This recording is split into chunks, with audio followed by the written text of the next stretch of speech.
Well, Tashi Delay, welcome back, everybody. And so today we're beginning the path of individual liberation. So we're starting to get into the actual processes that are used.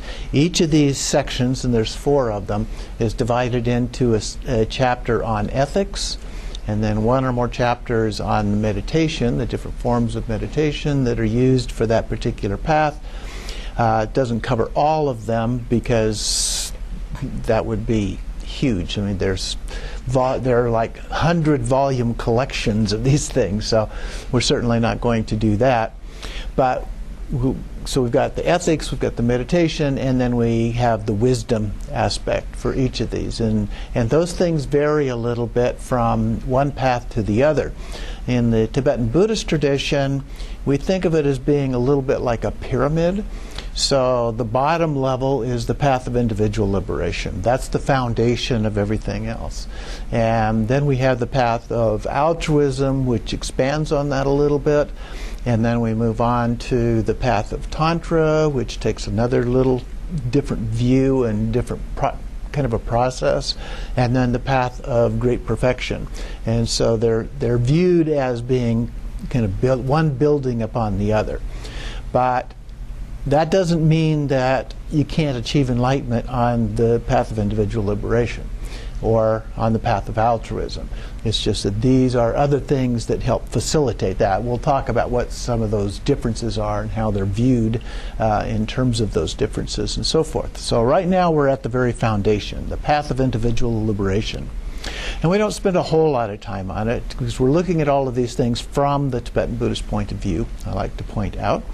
And so as we do this, there are just a few really key things that we need to look at for that foundation. And so it doesn't have a lot of depth of what you would find in some of the specific practices that are being done by, say, the Theravada, which practices within this realm. So we begin here with an overview of this part of the text, the path of individual liberation. And so this is usually considered to be the closest to what the historical Buddha taught in terms of those things, but we'll see later on as we get into some of the other ones that other people have a slightly different point of view of that.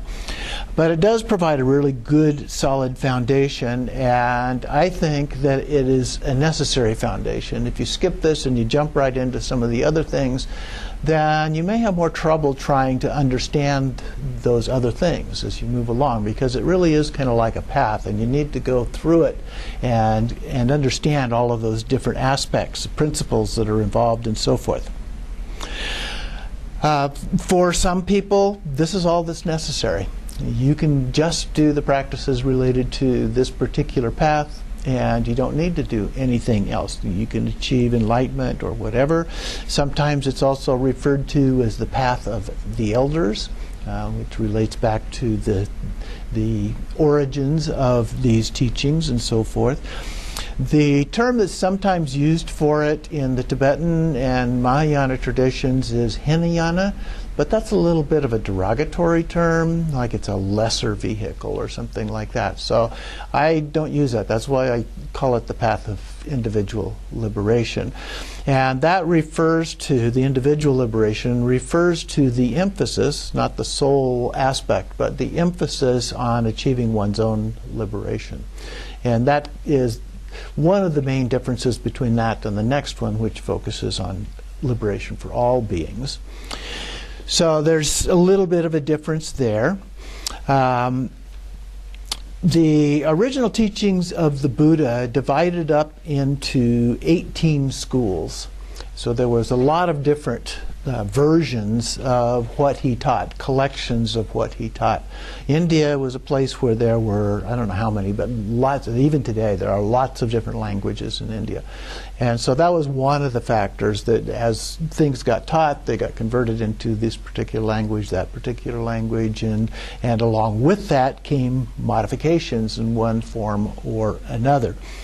I'm going to be teaching a class in the spring where we look at some of the earliest teachings of the Buddha. And one of the things that I'm going to use is a book that actually uses the earliest of the earliest. The Pali Canon is considered generally to be the earliest, but within the Pali Canon, and actually some things outside of the Pali Canon, are the actual earliest ones that we have. But one of the things as a part of this, I mentioned the 18 schools, was that all of those schools died out except one, and that was the Theravada.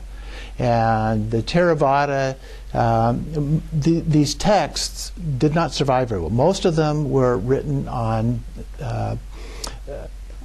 palm leaves. And palm leaves in a humid climate just don't last very long. And so the oldest of these, a few of them were written on bark, tree bark, and some of those were stored in a manner that they have survived. There's a couple of things in the British Museum, for example, that go clear back to about the beginning of the first millennium. But that's really rare. Most of what we have are only 200-300 years old. So one of the things we know happens over time is things get changed. And so trying to say this is the authentic teaching of the Buddha is a little bit problematic from an academic point of view because we don't know. And in fact, when it comes to Buddhism in general, there's a lot we don't know. And so we have to go with what we have. And my view is that's okay. What we have is pretty good stuff. And whether the Buddha actually said that literally in some way or other, I don't think is all that important as long as what we do with that works for us. That's the important thing. And even according to what has come down to us from the Buddha, he said, you need to test this. You need to see whether or not it works for you. And he used the example of a goldsmith, so that if somebody brings gold to a goldsmith and he's looking at it to buy, then he tests it in various ways by rubbing it and scraping it and doing different things to test the quality of the gold before he will buy it from that person. And so the Buddha used that as an example of the kind of thing that we need to do as well, is to test these things out. Now, the one caution that I give with this is that we do have a tendency in the West to test things mentally. And that is, I like this, or I don't like this, so I'm going to do it because I like it, or I'm not going to do it because I don't like it. That's not what he was talking about. He was saying you have to try it out. So that means that you need to try these things out, like for a month or something. Try the practices and see if they work for you. And if they're beneficial, that's the basic rule. If it's beneficial, then you can do those practices. If you just don't find it beneficial at all, look for something else. The Buddha is said to have taught 84,000 different paths. Now, a lot of those paths are paths within these paths that we're looking at, but lots of different approaches and techniques that can be used to help us and benefit us. And of course, modern science is continuously coming up with experiment after experiment that show just how beneficial these things can be. So you don't even need to be a Buddhist. You don't need to commit at that level in order for these things to be helpful to you. Although there are some additional benefits that come with that, at least in my opinion, in terms of actually doing the practice. But you don't have to make that level or kind of a commitment as a part of that. So let's go on to chapter 5 then, the first training. I remember we talked about the 3 trainings, which first training is ethics, second one meditation, third one wisdom. And so this chapter is about the ethics from the point of view of the path of individual liberation. We talk about different sets of vows, and so ethics are usually in Buddhism constructed in the context of a set of vows. And ethics basically has to do with what's right, what's wrong, what's good, what's bad. And so there's some judgment about that. So who gets to decide? Who makes the choices about what's right or what's wrong? The Buddha, in terms of these kinds of standards or guidelines, used a little bit of what we might call a kind of situational ethics approach to things. So yes, there were guidelines, there were rules, if you will, but he always said, well, it depends a little bit on the context of what's going on. And so yes, you shouldn't kill, but maybe it's okay to kill somebody who's about to kill other people. And so to keep them from killing the people, you're willing to take on the negative karma that comes from killing that person to prevent a more difficult or worse situation for somebody else. Not considering so much what would happen to you as a result of that, but to that other person. If they killed a whole bunch of people, then they're going to collect a huge amount of negative karma from that. So you could stop them from doing that kind of thing. His Holiness the Dalai Lama said that these 3 vows can be summarized as follows. So the first vow, he said, is do good or at least do no harm. Okay? And that's actually a pretty good rule when it comes to ethics. If you think about whatever you're going to do or thinking about doing, if you think of it in the context of doing good, that sets your intention. Or not doing something that you consider to be bad.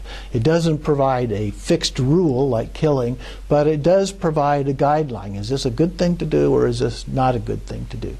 And as it works out, that tends to be a pretty good rule in terms of ethics and trying to decide what's right or wrong. In Buddhism, the most important thing in terms of ethics is intention. Okay?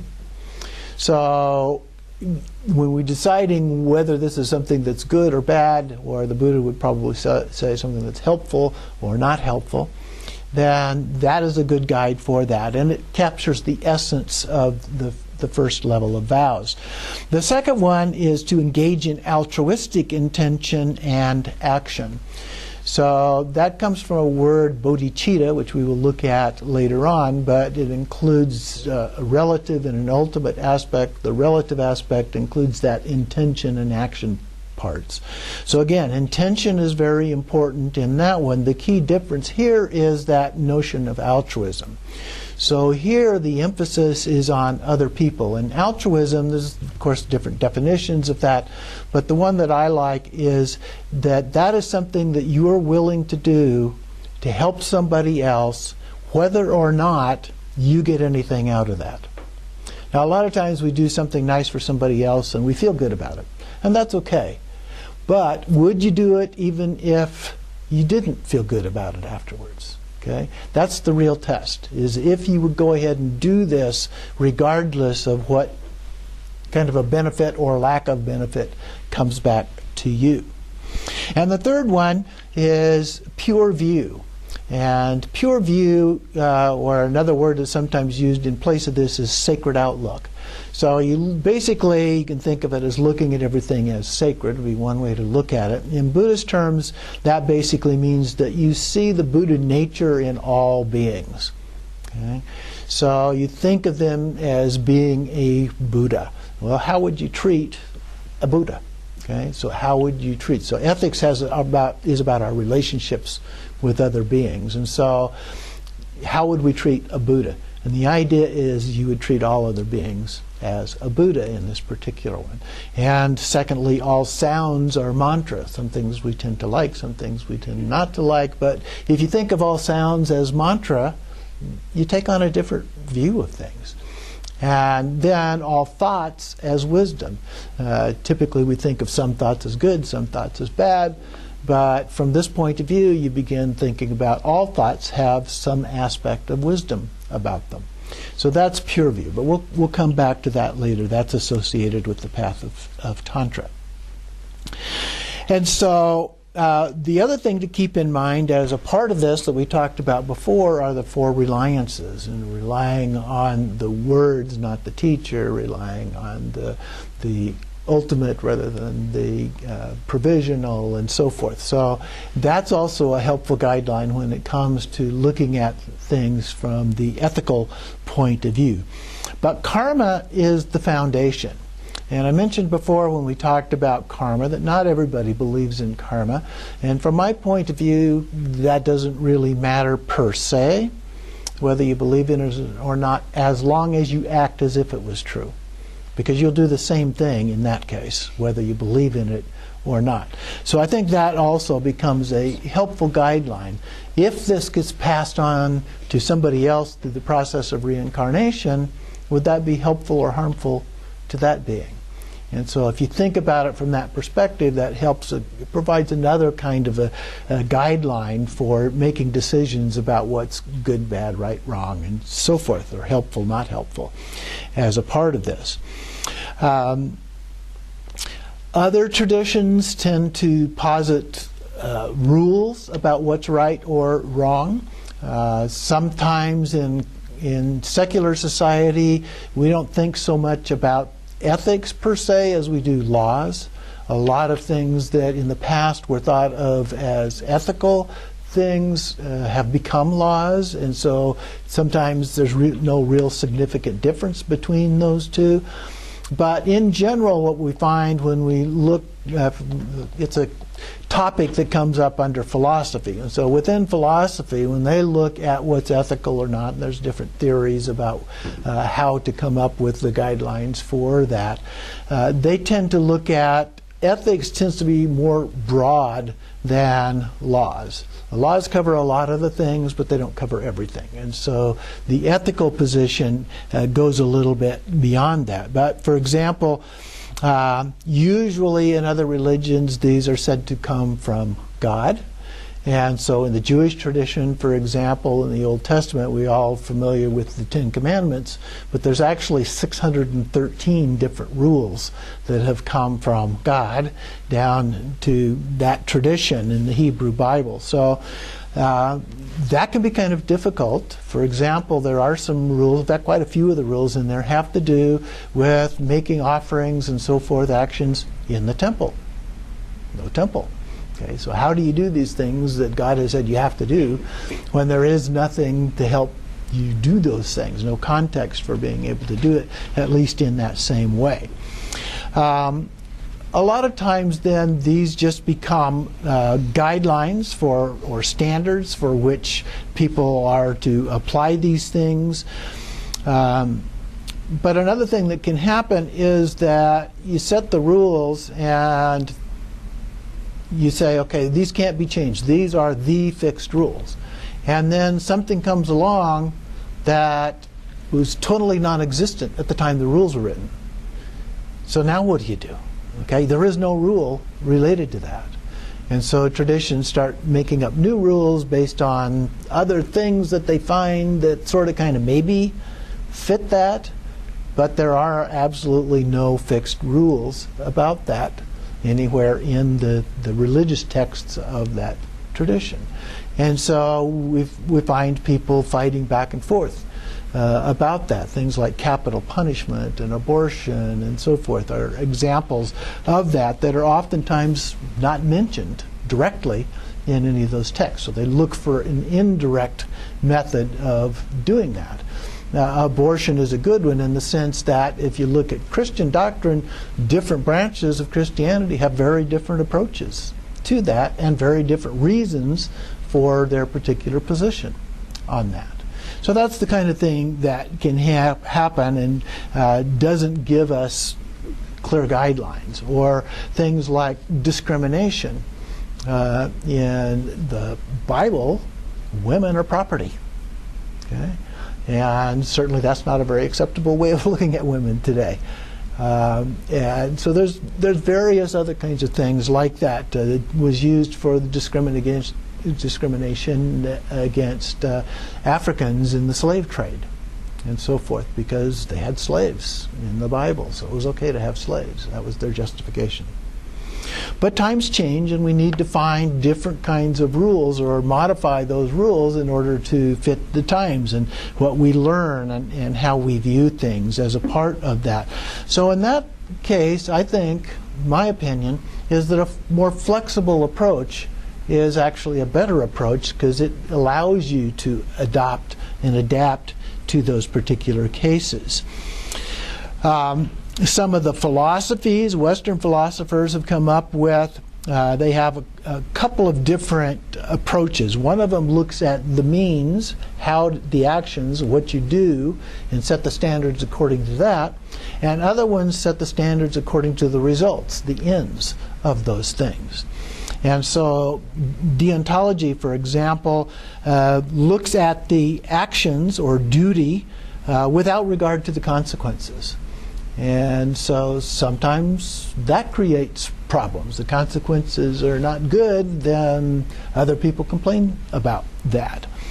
And one of the rules for that philosophy is that as the rules need to be universal and unconditional, absolute.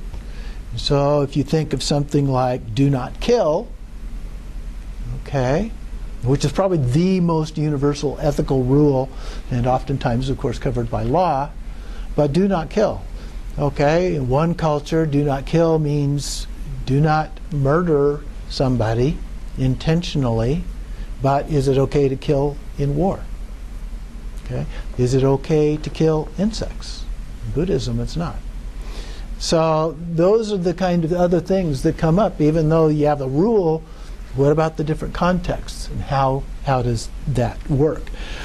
Another philosophy is teleology, and this one focuses on the ends, the consequences of our actions, and here it's supposed to take into account not just for me, but for society as a whole. And the idea is that you would do things that benefited or didn't harm society as a whole. Okay? Now that's something that's a little bit difficult to manage. What is society? Is society my neighborhood? My family?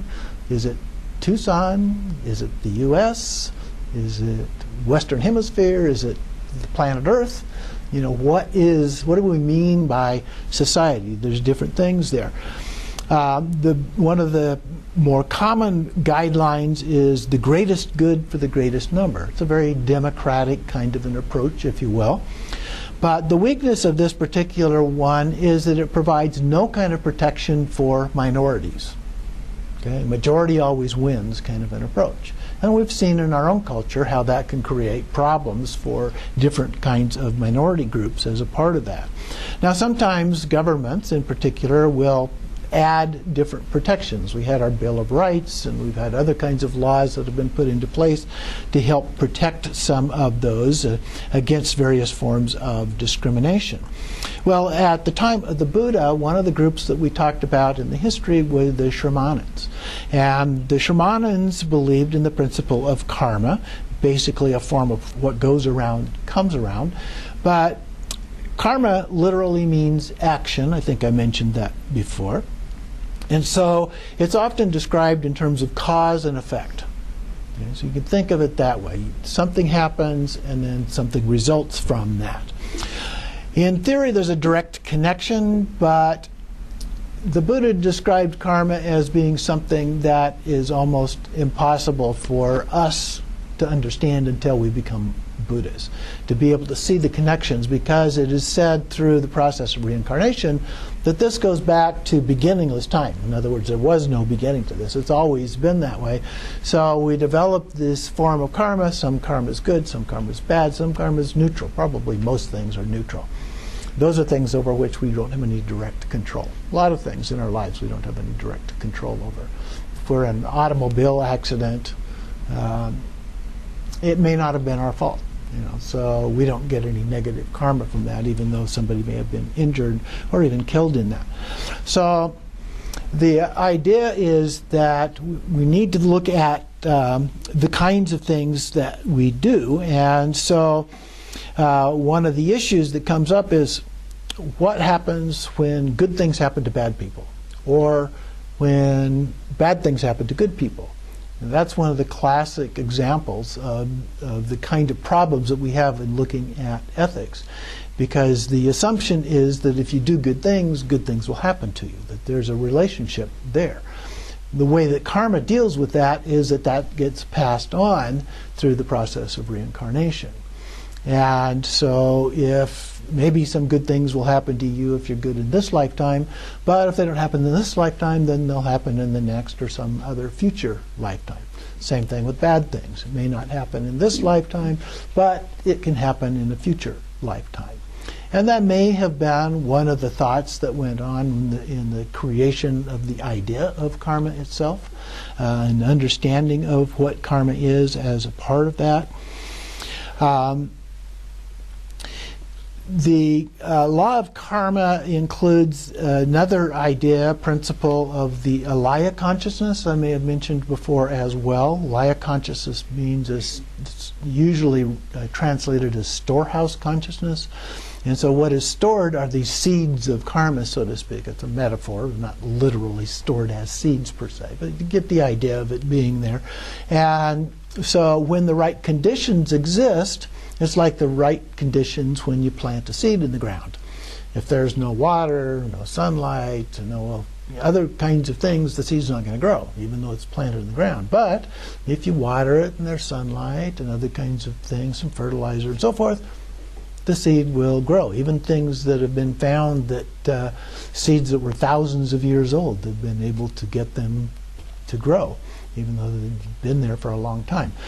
So that's the basic model here of what goes on. Those things get stored in our alaya consciousness, the right conditions happen, and then that will manifest in our lives in one way or another.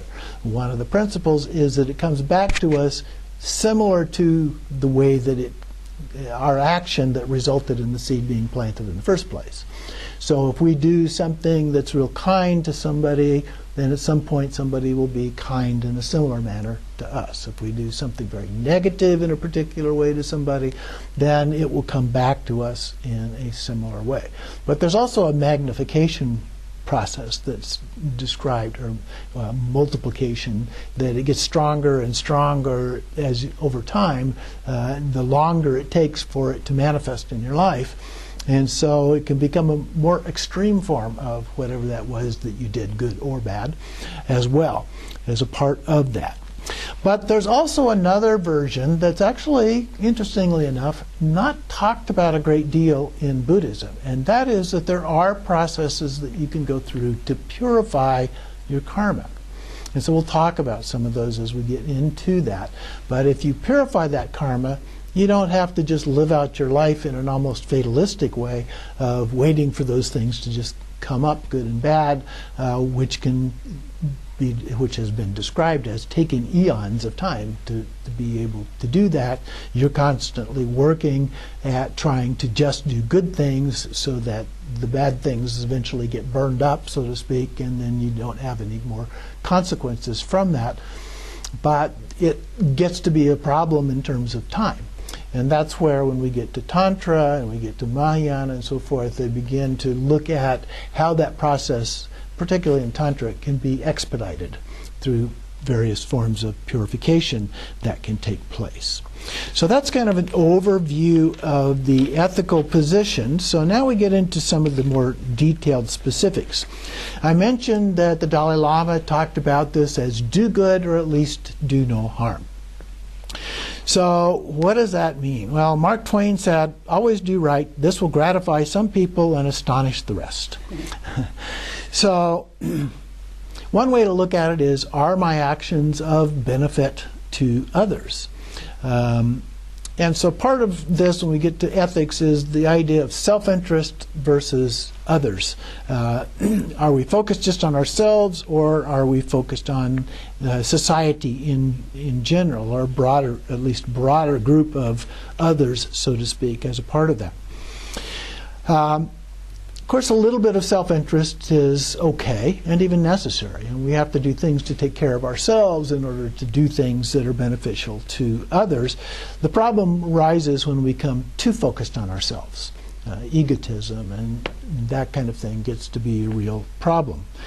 So in terms of ethics, it's not just about balance between self and others. It actually goes beyond self.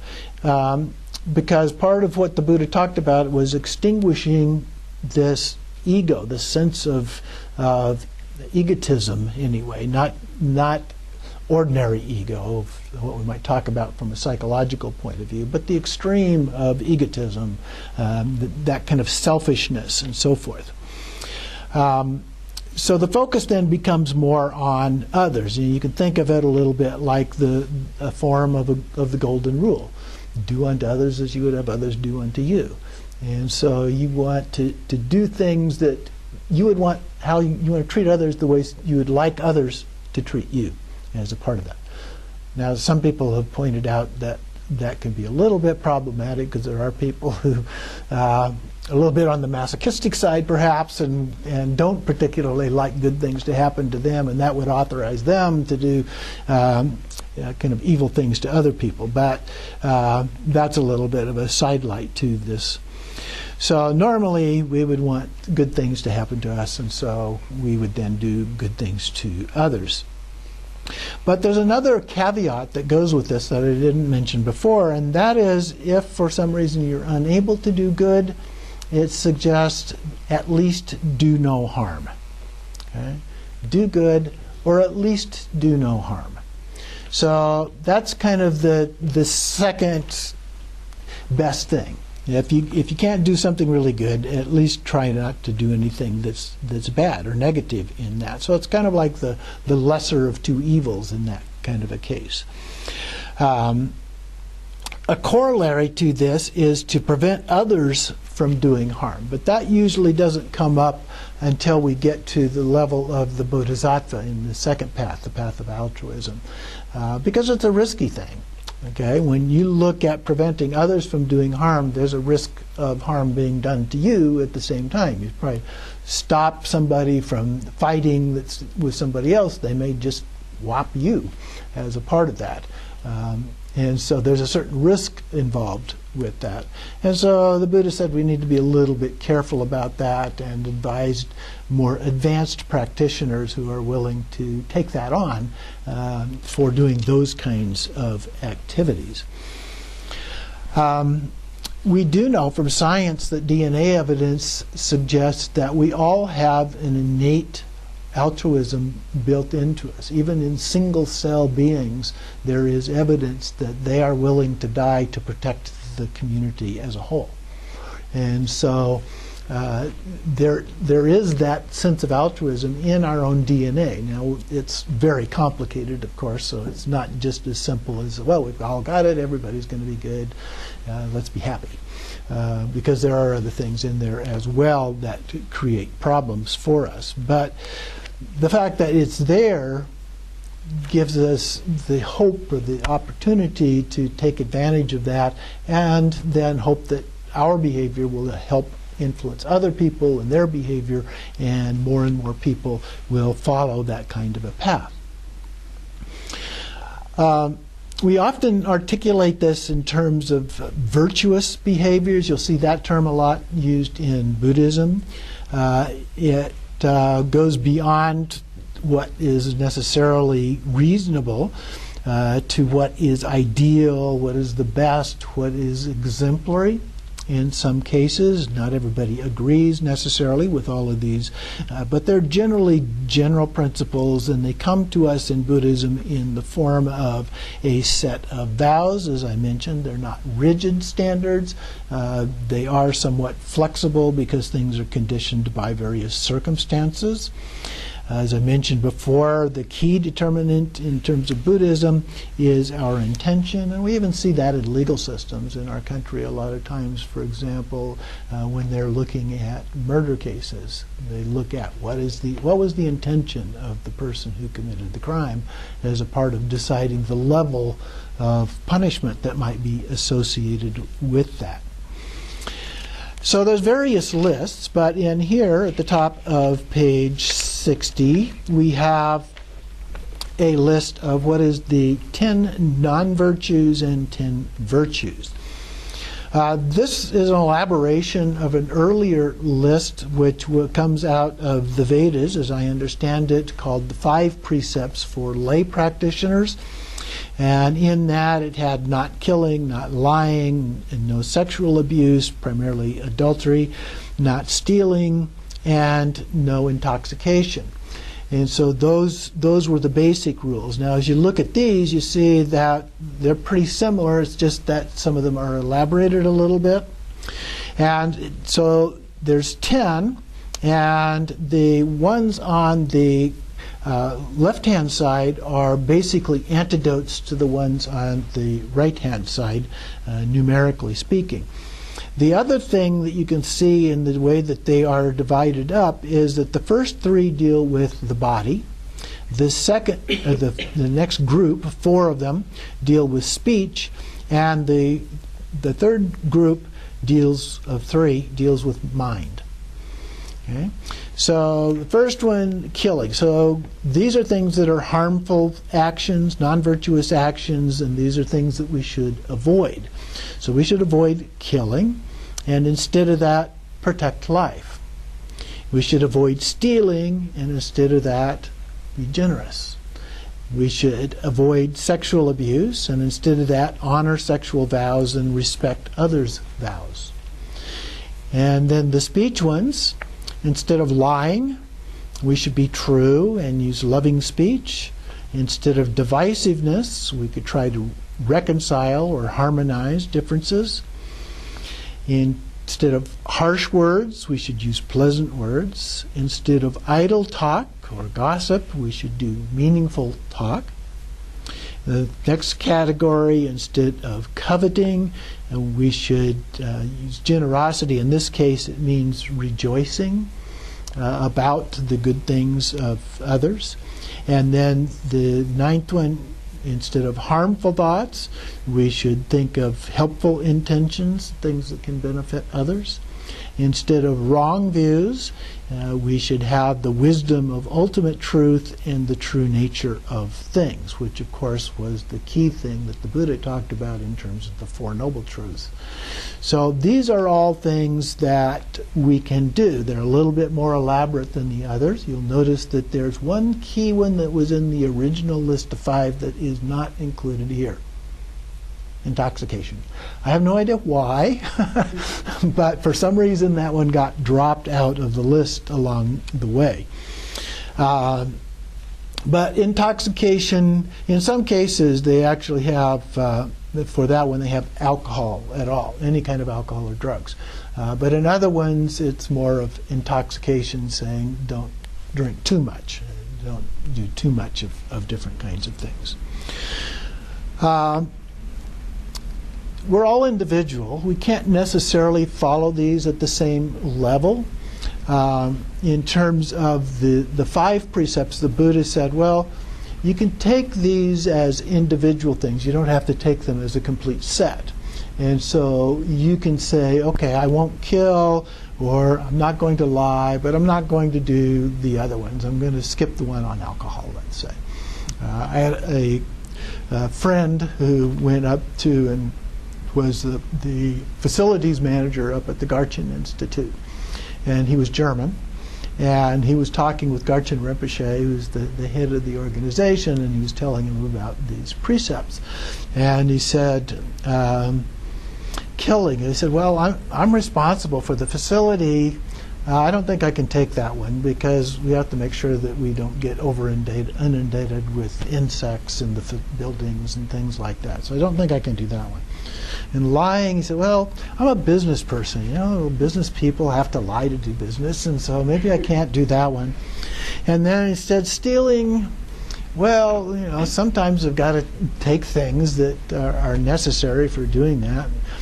And then intoxication, he said, well, I'm German, you know, I drink beer. I don't think I can do that one. So as a sexual abuse, well, I am married. I think maybe I can do that one. So that was the one that he committed to doing as a part of that. Another way that these are sometimes done is on a temporary basis. So people will agree to do a vow for a fixed period of time rather than just ongoing indefinite ones. So it depends on what level you're at. You know, which ones can I really sincerely commit to doing? And that's what we have to think about. It's not just, well, okay, I'll accept this, and then tomorrow you're off violating these guidelines. You have to make a serious commitment to doing these things. Another thing that I mention in here in the book is moral development. And there is a model of moral development that has been researched considerably and found to be valid. It seems to be valid in other cultures than just our own. But in the beginning, we start out and our focus is on ourselves. And you can think of this development process as how kids grow up. You know, when they're really small, when they're first born, they have kind of an oceanic experience where they can't actually differentiate between themselves and other things. but it doesn't take very long before they begin to. Well, what's the first thing that happens when they begin to recognize there's a difference between themselves and other things? It's mine, right? And so kids start fighting with each other. This one's mine, and so forth. And so that goes on for a while. Eventually they get to a little bit different level where, yeah, it's mine, but I'll give you this if you'll give something to me in return. Some kind of a reciprocity involved in that process. The next level shifts from me to we, and so maybe the we is our family, and we look at our family and everything's okay within our family, but the people out there, not the same. We're not going to treat them the same. Or it becomes the tribe, so to speak, or maybe our community, or you can see it sometimes in terms of our state or our country and so forth. But there's a we. It gets bigger. That's the level of development as you begin looking outward to a bigger, larger group of people. But it only goes that far. You know, we don't care about people in China. We don't care about people in France. Those French fries are terrible. You know? We have to have English fries or American fries or whatever it is, freedom fries.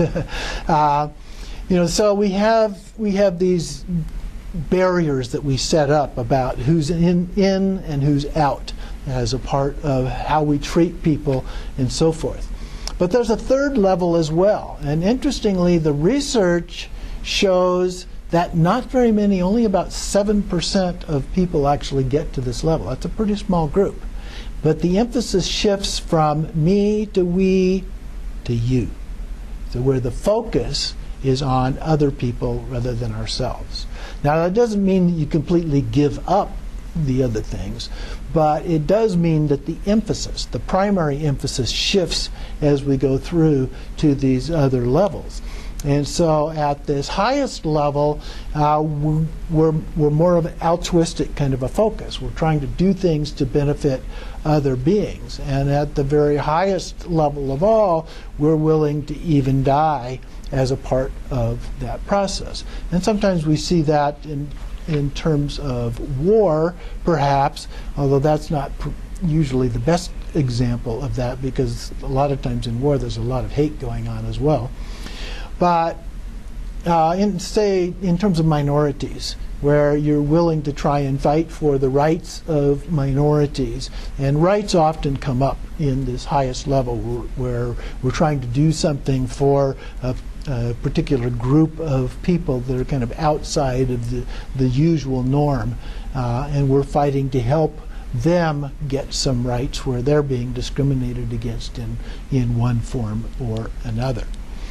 So that's a model that also you can kind of keep in mind and think about when you're making these choices about what to do for yourself or for others. Is it focused on me? Is it focused on a small collection of people? Or is it really focused on the broader perspective of all beings having something in more or less equal terms regarding that? So these are the kind of vows that we make. These are key in terms of the path of individual liberation. They're focused more on us. These go over into, these don't go away. So as we go up the pyramid, these are the foundations. So as we move up the pyramid, they're equally important as we move along that path. So some of the signs of accomplishment, and I try to include some indicators as we move through these that are described in various sources here. And so the first sign here is that we have to look at our own actions, do some self-assessment of how are we doing in terms of, let's say, the 10 rules here. Let's say we're using that as our own standard, inner standard. We look at those things, the non-virtuous, the virtuous, and just kind of make some self-judgment about how am I doing here? Am I doing a good job? If I've got areas to improve, maybe there's one area, for example, that you're not doing too well in. What can I do to work on doing that? It helps us with our intention. Some guidelines, not hard and fast rules, but guidelines, and then we can use that to set our intention. One approach that was used in Buddhism for this is to carry some white rocks and some black rocks. And during the day, as you did different things, if you did something good, you would pull out a white one and put it in a different bag. If you did something bad, you would pull out a black one and put it in the bag. So you go through the day doing this kind of thing without trying to count necessarily. That's where the mixed bag comes into play. At the end of the day, you dump them out and you look and you see, do I have more white or more black? And give you a general idea of how you are doing. So you could do something along that line. You could use some beads or marbles or something else to do that kind of thing. And of course you could even kind of do it mentally and then just kind of reflect back at the end of the day on how your mental rocks or beads are doing in terms of those kinds of actions. So making a mental note of that, doing it each day, going back maybe at the end of the week then and say, okay, how was my week? How did I do? And if you're keeping any kind of a record, you could even then go back at the end of the month and look at the record.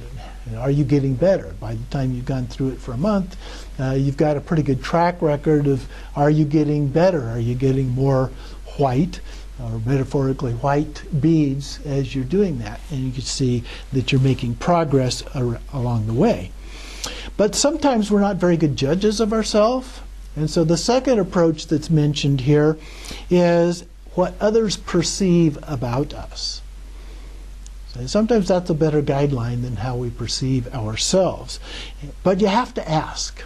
Sometimes people will tell us what they think of us, usually not in a good form, but sometimes in a good form, sometimes in a bad form. But it's not a very common thing to do. Most people just kind of keep it to themselves. So you often have to ask about this, but you have to also ask over and over again, how did I do today? You know, how did I do this past week? Those kind of things. You have to ask people over and over again because our behavior changes. So maybe they tell us, yeah, you're doing really well. I liked what you did here, and maybe didn't like that particular thing. But you know, overall, I think you're at a 7. Okay, but the next week we engage in different behaviors. So we ask them, oh, this was not a very good week. You know, you're down there at a 3 or a 4, and so. Again, we have to ask them over and over again. One of the issues that can come up is that because we're friends, they may not be completely honest with us. You know, they may fudge the results just a little bit because they're our friends. But interestingly enough, if you do this over and over again, and they start to get used to the fact that you're going to be asking them, they tend to get more honest with you. And so that can be more helpful then as you go through this process, and then you get more fact-based information, if you will, about that. But keep in mind there should never ever be any repercussions. If they're being honest with you, you do not want to use that against them in any way whatsoever. That will totally backfire and give you a ginormous black rock. Okay, so you don't want to do that, and you need to be conscious of that, because sometimes it just comes out when they say something negative. Start wanting to defend yourself, but you got to keep your mouth closed when that happens. And beyond these signs, just reviewing the vows, making a commitment to trying to continuously get better. In business, we call it continuous improvement. And so we can do that at an individual level as well. We need to break away a bit from the idea of being on autopilot, where we're not thinking about these things, and use more of a mindfulness approach, where ethics becomes the object of our mindfulness. So we're thinking about that, and we're doing that as we go about our activities throughout the day. I recommend that you make that your point of emphasis for this next week, and be more mindful about things in terms of the ethics, give you a little bit of a focus to work on for this next week. There are a couple of quotes in here I'd like to share with you as well. There's a short story from the life of Shabkar. Shabkar was a yogi who wandered around in Tibet, and he wrote down lots of things. He did songs and he did stories and those kinds of things. And so this comes from there. He says that all that pleases the heart and mind of the spiritual masters and the three jewels are Buddha, Dharma, and Sangha. All that benefits others is virtue. This is what we need to accomplish. So he's emphasizing the virtue aspect of doing things. And then he went on with this story. Even a small virtuous action brings great benefit. Once an old lady offered a single butter lamp to the Buddha. Butter lamp is like the little lamps that we have over here with candles in them. So she offered a single butter lamp to the Buddha, who then made a prediction that in the future she would become a Buddha named Bright Lamp, endowed with the 10 powers, the 10 powers of a Buddha. The Buddha also prophesied that a village chief who kept the vow of not killing for a single day, so here's that time period thing I mentioned, would ultimately become enlightened as the Buddha beneficial speech.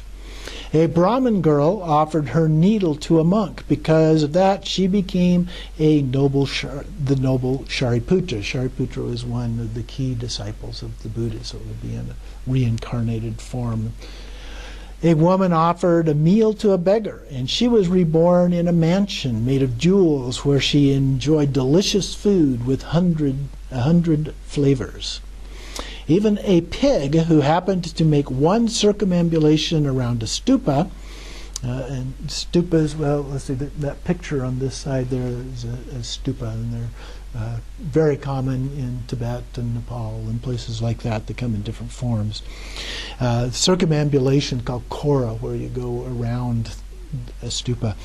So they make one circumambulation around the stupa because he was chased by a dog. So no intention at all here. He was chased by a dog, went around the stupa, took rebirth as a householder palki who attained the level of an arhat.